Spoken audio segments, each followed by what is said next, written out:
One evening when my father was a boy, playing with his brother in the family home in Bradford, there was a knock at the door, and my grandmother placed her forefinger over her lips, silently urging them not to make a sound. They obeyed, toys held in their small hands, gazing at her, waiting for the signal so that they could resume. There was another knock, this time louder, and the boys could see tension etched across her forehead as her eyes shifted from them to the door giving onto the street. Then, after a while, they heard footsteps retreating from the door. Still, my grandmother's forefinger was placed over her lips, and her eyes had returned to the boys, wordlessly impressing upon them the need for continuing caution.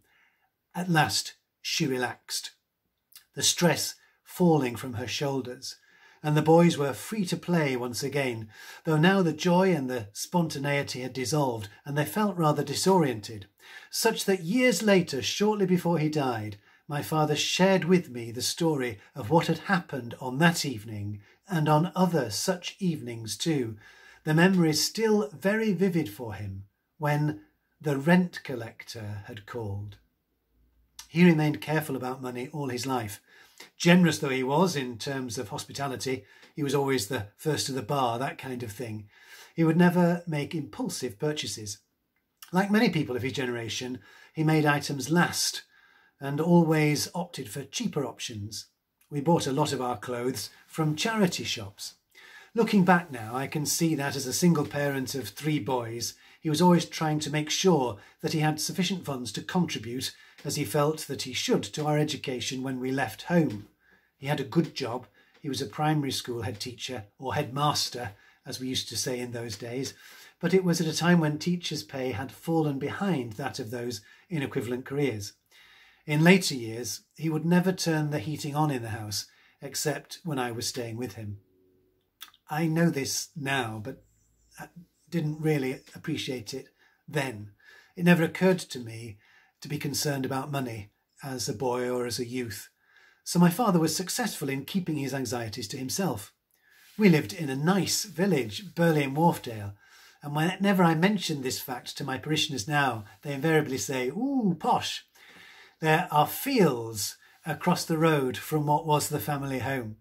I remember my younger brother, who has always been a bit more perceptive than I am, saying to me once that we were facing a financial crisis as a family, but I thought he was being alarmist. Looking back, I can see one aspect of my father's behaviour as being more significant than I had realised at the time. When in the days after Christmas, there used to be back-to-back advertisements on the television for foreign holidays, he would roundly ridicule all the companies who were offering these escapes. I used to join in for the simple pleasure of participating with him in abusing people who were promoting a lifestyle other than our own.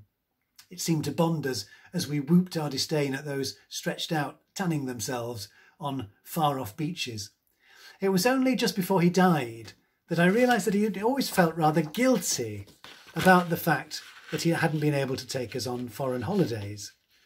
I was able to say perfectly truthfully that it had never occurred to me that we should go on such a holiday, that I had not missed not going on one, and that I was grateful for all the enjoyable experiences that he had organised for us boys in our own country, and especially those in God's own county. Something in him visibly relaxed when I told him this. It was a great moment. I thought, stupid, why haven't I told you this before? I have an inkling, therefore, about how hard it is for many parents in my parish now to make ends meet. As priests, we live charmed existences. In my fridge right now, I have meatballs made by a Filipino lady, chili con carne made by an English lady, and chicken and rice made by a Ghanaian lady. And I just had to break off in the writing of this to receive a bottle of red wine at the front door from another parishioner who just wanted to wish me well. If I continue in the ministry, which I thoroughly intend, I'll never seriously have to worry about money. But that's not the cause for many of my parishioners. We're just launching a new initiative with £5,000 from the Albert Gubai Foundation.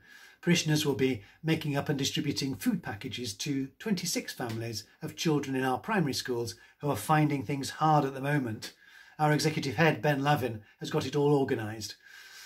As I collected the names from one of the school secretaries, I said to her how grateful I felt that so many families had signed up for the scheme, that they'd not let any sense of awkwardness impede them from receiving this support. "Times are hard, Father," she said simply. And in the midst of this worsening economic situation, I am charged with the responsibility of making sure that we can continue to operate as a parish. I asked Lynn, my Methodist opposite in Wibsey, how I should go about it during a recent ecumenical fellowship Zoom call. "Very gently," she advised. Then, once again, I remembered my father. He had a set of offertory envelopes, and each Sunday he would place one of them in the basket which circulated among the members of the congregation. We continue to use these envelopes, like all parishes, I think, in the diocese. They help parishioners to give in a planned way, and for those who are taxpayers, we can claim back 25% of what they donate via gift aid. Regular giving to the church is a responsibility for each Catholic. Each is called to give according to his or her means. And the act is actually linked to the sacrifice of the Mass.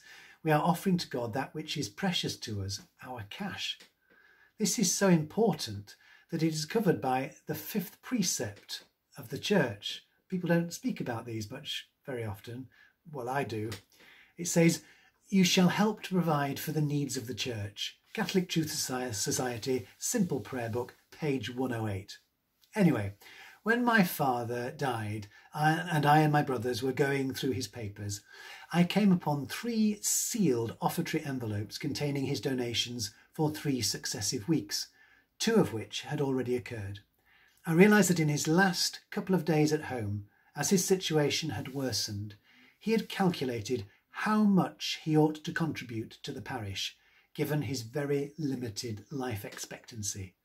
He had erred on the side of generosity.